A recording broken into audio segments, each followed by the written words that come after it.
Seperti yang kita tahu, sampai saat ini konflik antar negara masih saja terjadi dan melahirkan beberapa tokoh sejarah dari negara-negara yang berseteru untuk mempertahankan tanah airnya.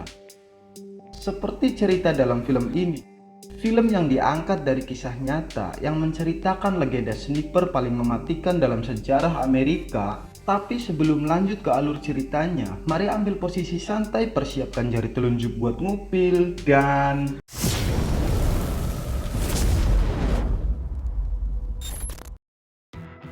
di awal film, di arena rodeo, terlihat seorang Faktuiro yang siap menunjukkan keterampilannya bertahan dari guncangan kuda jingkrak. Saat itu dia mampu bertahan dan memenangkan sabuk koboi. Dia adalah Chris Kyle. Setelah memenangkan permainan tersebut, dia pun bergegas kembali ke rumah bersama adiknya. Setibanya di rumah, Chris yang saat itu ingin menunjukkan sabuk kebanggaan pada pacarnya, tiba-tiba dia terkejut karena melihat pacarnya sedang bersama pria lain di kamar. Tanpa basa-basi, Chris pun langsung menghajar pria itu dan mengusir pacarnya.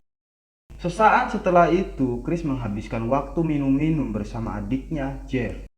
Saat Chris dan Jeff sedang bersantai, tiba-tiba Chris melihat berita TV yang menyiarkan telah terjadi ledakan di kantor kedutaan Amerika di beberapa negara. Chris yang saat itu berkeinginan untuk melayani negara, esok harinya Chris mendatangi kantor pusat militer untuk menjadi pasukan perang. Dan Chris pun diterima untuk mengikuti pelatihan menjadi pasukan khusus SEAL. Singkat cerita, setelah Chris menjalani latihan militer, saat menjalani latihan menembak, salah satu pelatih melihat kemampuan Chris dalam membidik. Chris pun disarankan untuk masuk kelompok sniper. Beberapa waktu berlalu ketika para calon pasukan sedang meluangkan waktu di sebuah bar. Chris bertemu gadis bernama Thea. Seiring berjalannya waktu, hubungan mereka pun semakin dekat dan akhirnya mereka pun menikah. Tapi tepat di hari pernikahan mereka, saat itu juga Chris dan teman-temannya mendapatkan tugas selama 6 pekan. Meski berat, Thea harus tetap merelakan suaminya bertugas melayani negara. Dalam tur pertamanya, ketika memasuki zona perang, Chris sebagai seorang sniper, dia mengawasi setiap gerak-gerik orang yang di daerah tersebut. Ketika itu, Chris melihat seorang perempuan yang memberikan granat kepada anak laki-lakinya.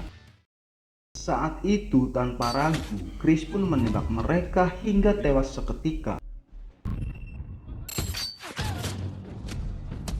Hingga beberapa kali dalam setiap operasi militernya, Chris selalu membidik target dengan akurat untuk melindungi pasukannya dari serangan. Sampai pada suatu saat, Chris baru menyadari bahwa dari pihak lain juga ada seorang sniper yang selalu mengancam pergerakan pasukan Amerika. Berpindah scene saat para pasukan berkumpul untuk makan. Saat itu, Chris disambut oleh pasukan yang lain dengan sebutan Legend.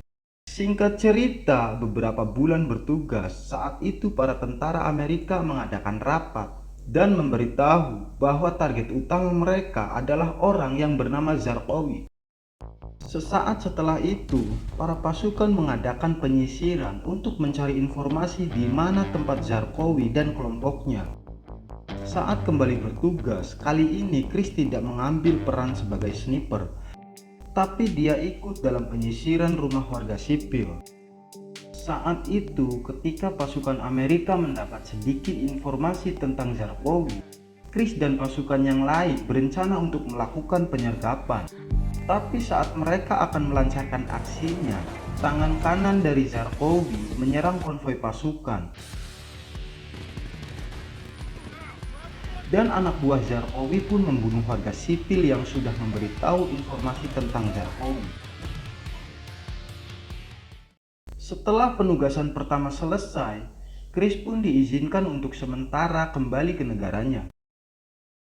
Beberapa hari berada di rumah, saat itu Thea pun melahirkan anak pertamanya.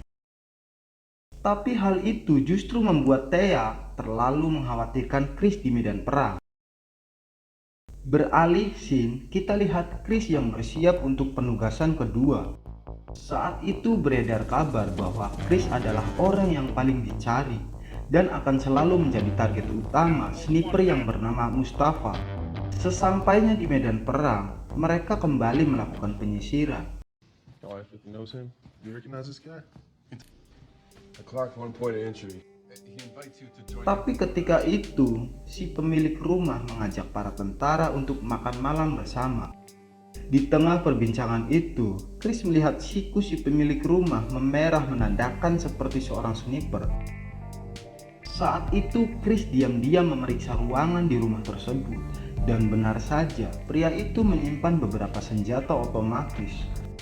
Tanpa berpikir panjang, Chris pun langsung meringkus pria tersebut dan mendesak untuk menunjukkan di mana tempat Zarqawi dan kelompoknya. Saat itu terjadi baku tembak antara pasukan Amerika dan kelompok Zarqawi. Tapi lagi-lagi mereka gagal menangkap tangan kanan dari Zarqawi.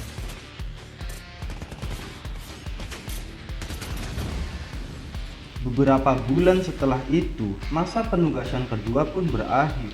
Ketika itu, Chris terlihat sedang menemani anak laki-lakinya dan bersiap untuk melihat anak keduanya yang baru lahir.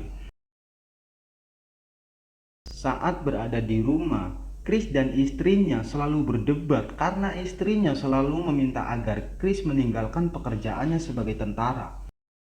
Di penugasan ketiga, ketika di dalam mobil pasukan Amerika diserang secara tiba-tiba oleh kelompok Zarqawi.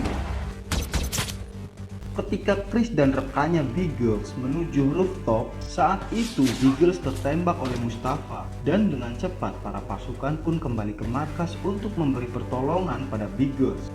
Setibanya di markas, Chris dan anggota SEAL yang lainnya pun tidak terima karena untuk pertama kalinya anggota SEAL tertembak. Mereka memutuskan kembali ke medan perang untuk membalas serangan Mustafa.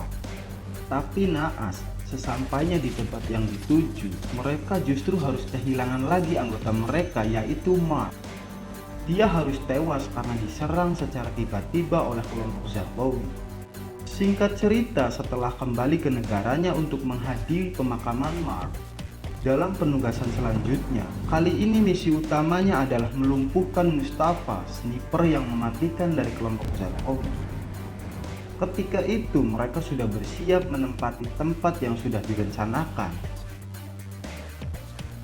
Dan saat itu Mustafa menembak salah satu pasukan Amerika yang membuat keberadaannya diketahui oleh Chris. Saat Chris sudah menemukan titik keberadaan Mustafa, ketika itu pula Chris melepaskan tembakan tepat mengenai kepala Mustafa hingga tewas.